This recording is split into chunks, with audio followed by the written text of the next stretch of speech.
Hello, YouTube. Most often, we imagine aliens to be in the form of little green men. This is how mass culture created them for us. This is how it shapes our view of intelligent life out there. Also, there is another way to look at them, and that's the blue people from the movie Avatar. But what might the inhabitants of other worlds actually look like?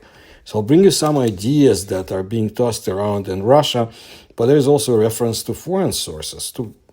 So we're not just limiting it to one geographical location.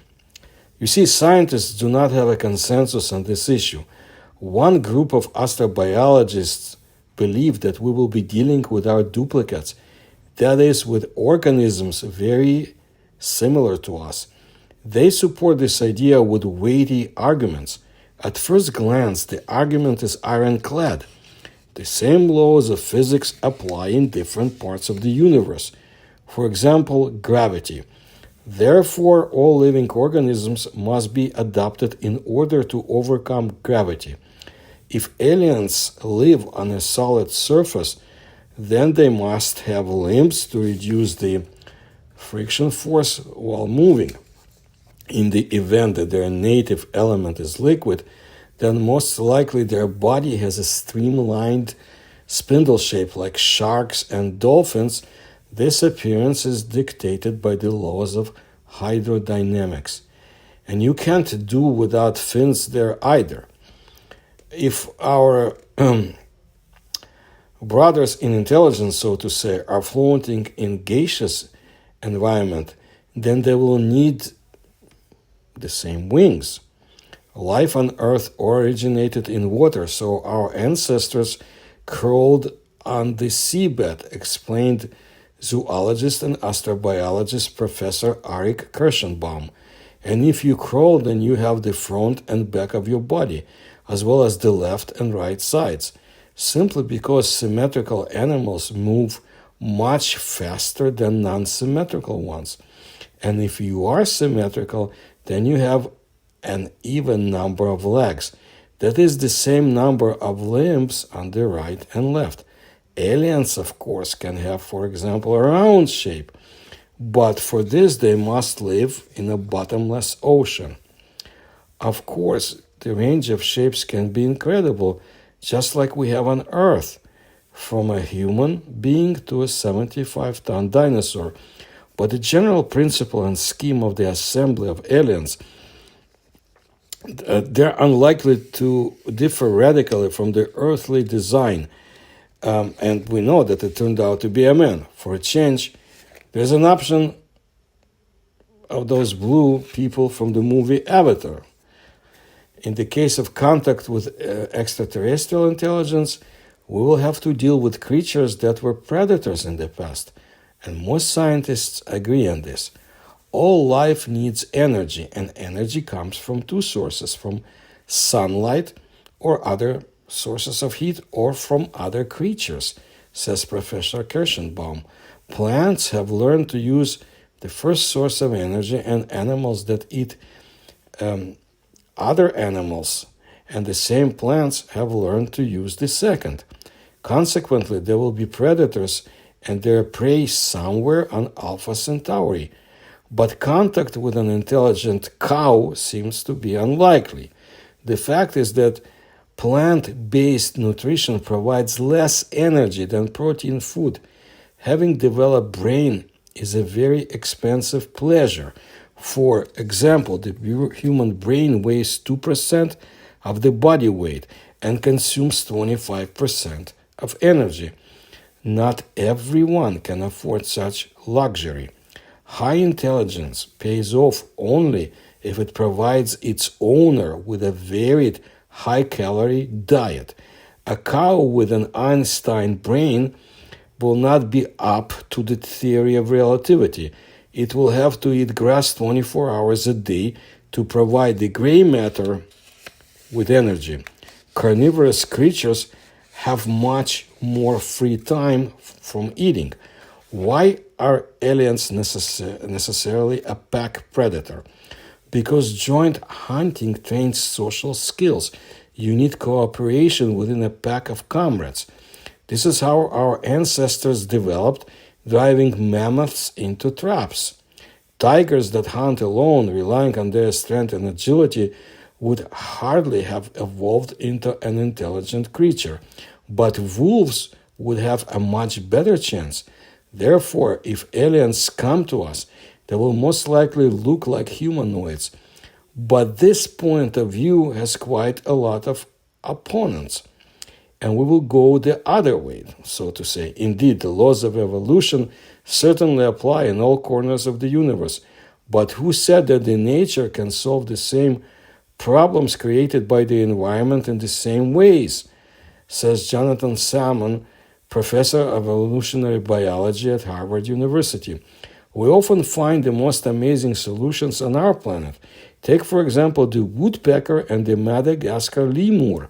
It is also called ai. These two are completely different animals that lead a similar lifestyle. They knock on wood or peck on wood to discover tunnels with larvae under the bark, and then they chop the wood to eat this larva.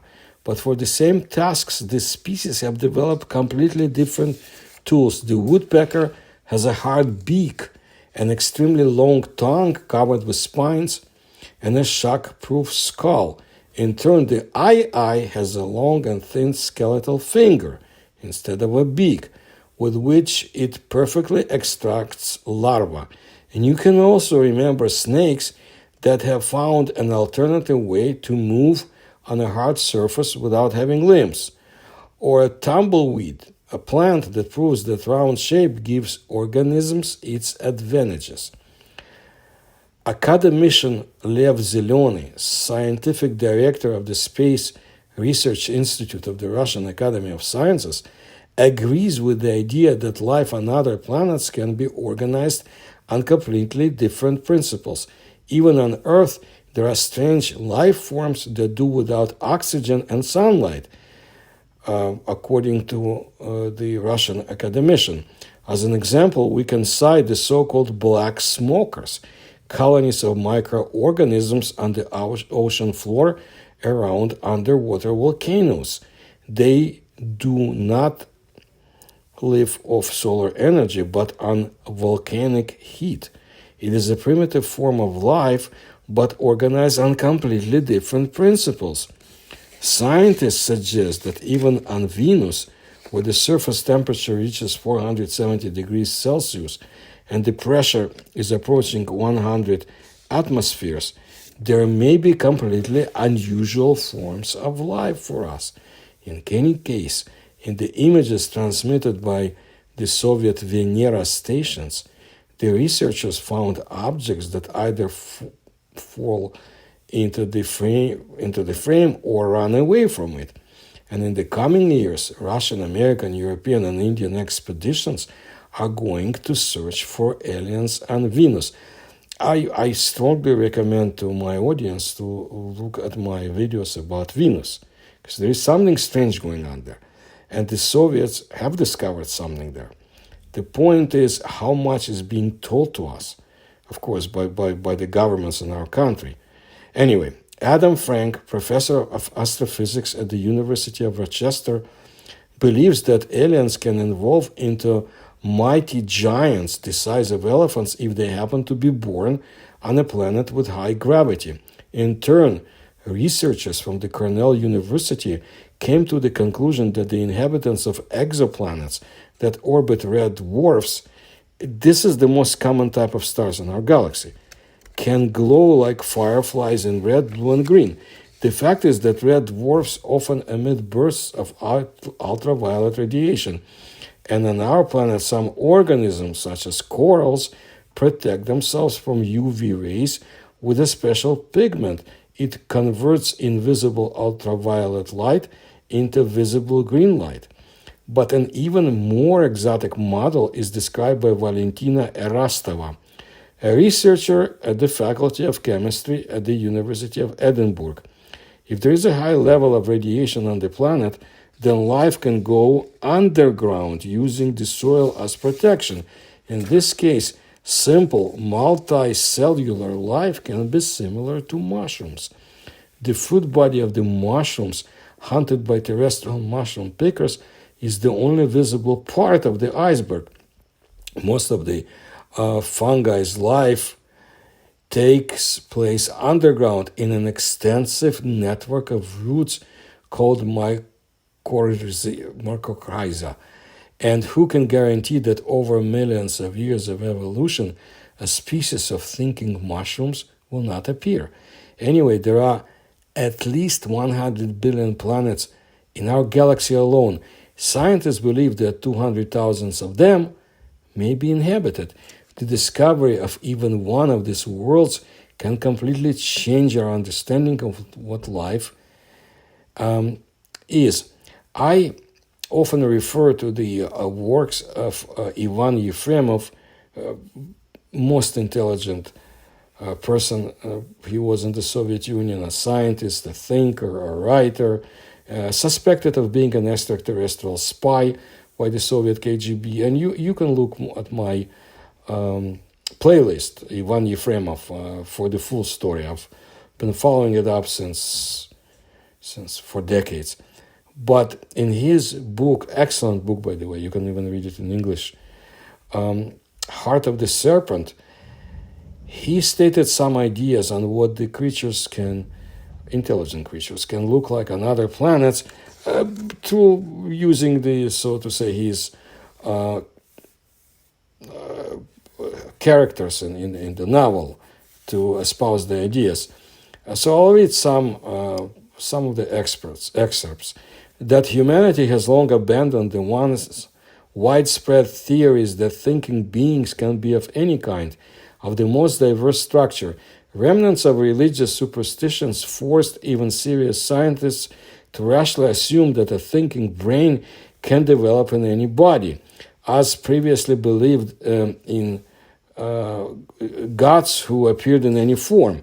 In fact, the appearance of man, the only creature on earth with a thinking brain, was of course not accidental and corresponded to the greatest versatility of such an animal's adaptation, its ability to carry a huge load of the brain and extreme activity of the nervous system. Our concept of human beauty and beauty in general was born from thousands of years of experience, an unconscious perception of constructive expediency and perfection of adaptability to one or another action. That's why a car, sea waves, and trees and horses are beautiful and powerful, although all this is very different from the human appearance. And man himself, even in an animal state, thanks to the development of the brain, got rid of the need for narrow specialization, adaptation to only one way of life, as is typical in most animals. Human legs are not suitable for continuous running on hard, especially viscous soil, and however, they can provide him with long and fast movement, help him climb trees and climb rocks. And the human hand is the most versatile organ. It can perform millions of tasks, and in fact, it brought the primitive beast to become human beings. Even in the early stages of its formation, man developed as a universal organism adapted to a variety of conditions. With the further transition of public life, this versatility of the human body has become even greater, even more diverse, as well as its activities. And the beauty of man in comparison with all other most expediently arranged animals is, in addition to perfection, also the universality of purpose, enhanced and honed by mental activity, spiritual education. A thinking being from another world, if it has reached outer space, is also highly perfect, universal, that is beautiful. There should be no thinking monsters, human mushrooms, human octopuses. I do not know what it really looks like, whether we will meet with similarity of form or beauty in some other respect, but it is inevitable. Even insignificant deviations from the usual appearance creates ugliness, and here the probability of deviations is too high.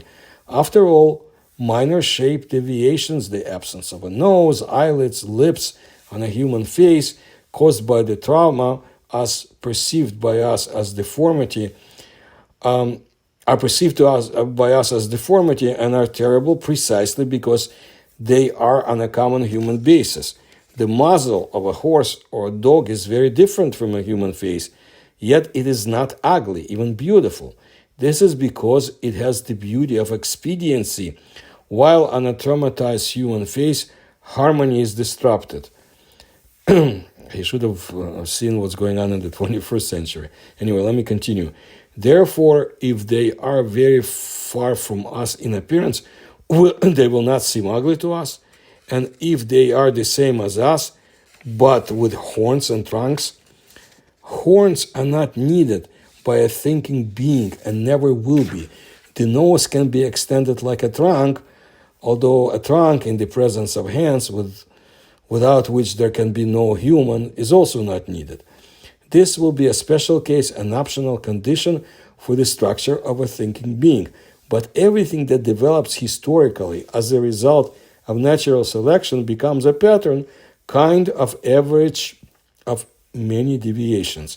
This is where the comprehensive expediency stays out in all its beauty, and I don't expect horned and tailed monsters in an oncoming spaceship.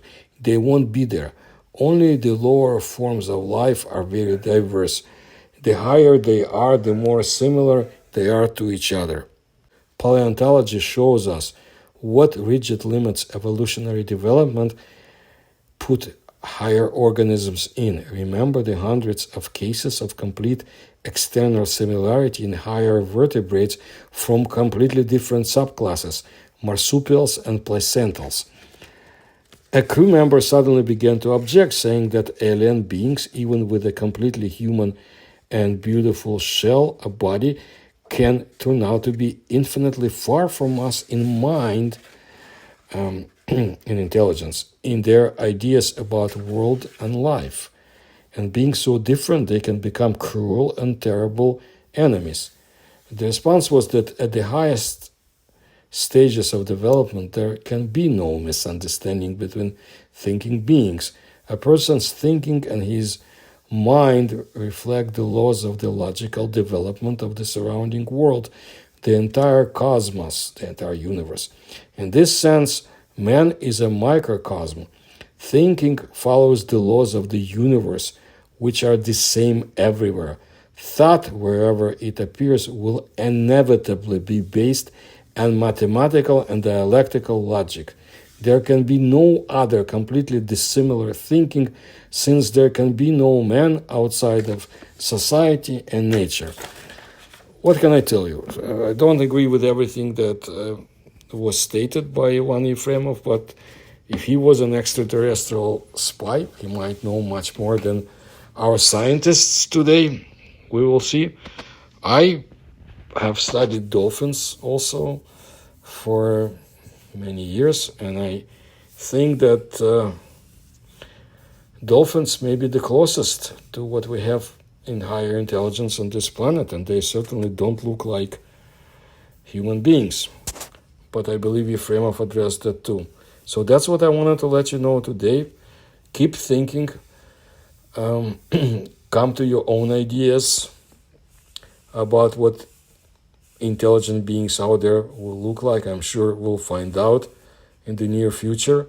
And if you like my research, please kindly support me in the links you will discover in the description of this video. Please subscribe to my channel. Please tell others about my work and like my videos. Thank you.